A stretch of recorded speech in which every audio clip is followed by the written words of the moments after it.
మన తండ్రి కుమార పరిశుద్ధాత్మ దేవునికి వందనాలు స్తోత్రాలు చెల్లించుకుంటూ దేవుడి దినమందు మనకి ఇచ్చిన వాక్యము కీర్తన గ్రంథము 81వ కీర్తన 1-2 వచనాలు చదువుకుందాం. మనకు బలమై ఉన్న దేవునికి ఆనందగానం చేయుడి, యాకోబు దేవుని బట్టి ఉత్సాహధ్వని చేయుడి. కీర్తన ఎత్తుడి, గిలక తప్పిట పెట్టుకునిడి, స్వరమండలమును మనోహరమైన సితారను వాయించుడి. దేవుడి వాక్యం ద్వారా మనల్ని దీవించునుగా. మనము ఆయనకి ఏం చేయాలంటున్నాడు దేవుడు? గిలక తప్పెట పట్టుకొని ఆయనను స్తుతించుడి, ఆయనకి ఆనందగానం చేయుడి, ఆయనకి స్తుతి చెల్లించుడి, ఆయనను కీర్తించుడి, ఆయనను స్తుతించుడి. గిలక తప్పెట పట్టుకొని ఆయనకి ఉత్సాహగానం చేయుడి, ఉత్సాహ ధ్వని చేయుడి. యాకోబు దేవునికి మనము కృతజ్ఞతాస్తులు చెల్లించాలని వాక్యం ద్వారా తెలియజేస్తుంది. వాక్యం తెలియజేయబడుతుంది. మనము దేవుని సన్నిధిలోకి వెళ్ళినప్పుడు దేవుని స్తుతించడం, ఎంతవరకు నేను దేవుని ఘనపరచగలనా అని ఆలోచన చేస్తూ మన శాయశక్తిలో దేవుని ఘనపరుస్తూ ఉండాలి. మనము దేవుణ్ణి ఆలయంలో చేరినప్పుడు ఘనముగా స్తుతిస్తూ ఉండాలి, సంతోషంతో పాటలు పాడుతూ ఉండాలి, గిలక తప్పిట కొట్టుకుంటూ ఆయన ఆరాధించుడు అని వాక్యంలో తెలియజేస్తున్నారు కదా.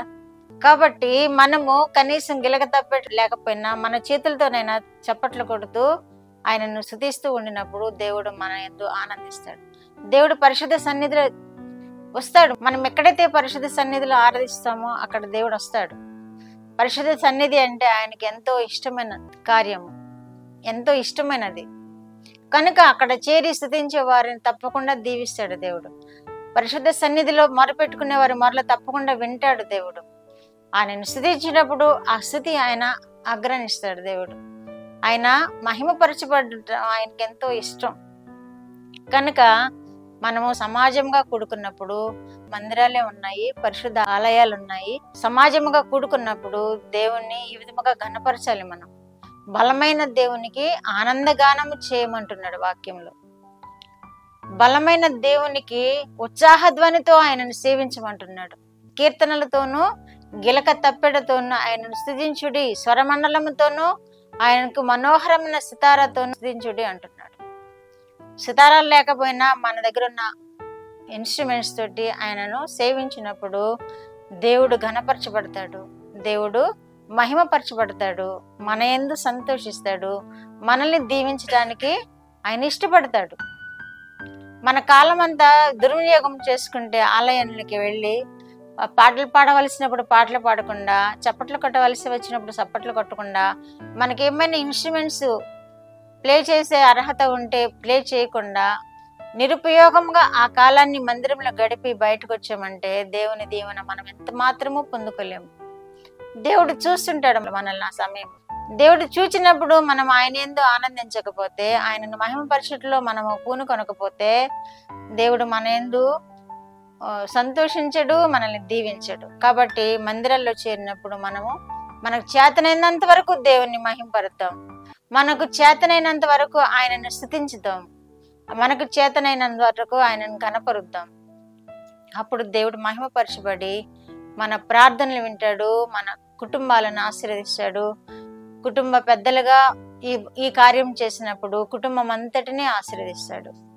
ఎవరైతే యజమానులు మందిరాలకు వెళ్ళరు, ఆడవాళ్ళు వెళ్తారు, పిల్లలు వెళ్తారు, కానీ పురుషులు మందిరాల్లో కనబడరు. కానీ పురుషులతోనే ఉంది ఆశీర్వాదం. ఏ పురుషుడైతే దేవుని ఎదుట చేరి నమ్మకంతో దేవుణ్ణి సేవిస్తూ స్తుతిస్తూ ప్రార్థిస్తూ ఉంటాడో ఆ పురుషుని ద్వారా, ఆ యజమాని ద్వారా కుటుంబం అంతా ఆశీర్వదింపబడుతుంది, కుటుంబం అంతా దీవింపబడుతుంది, కుటుంబం అంతా దేవుని కృపలో నింపబడుతుంది, దేవుని కృపలో వర్ధిల్లుతుంది. కాబట్టి మందిరాలకు వెళ్ళండి, మందిరాలకు వెళ్ళి దేవుణ్ణి సేవించండి, దేవుణ్ణి స్తుతించండి, మీకు సాయశక్తిలో దేవుణ్ణి గణపరచండి.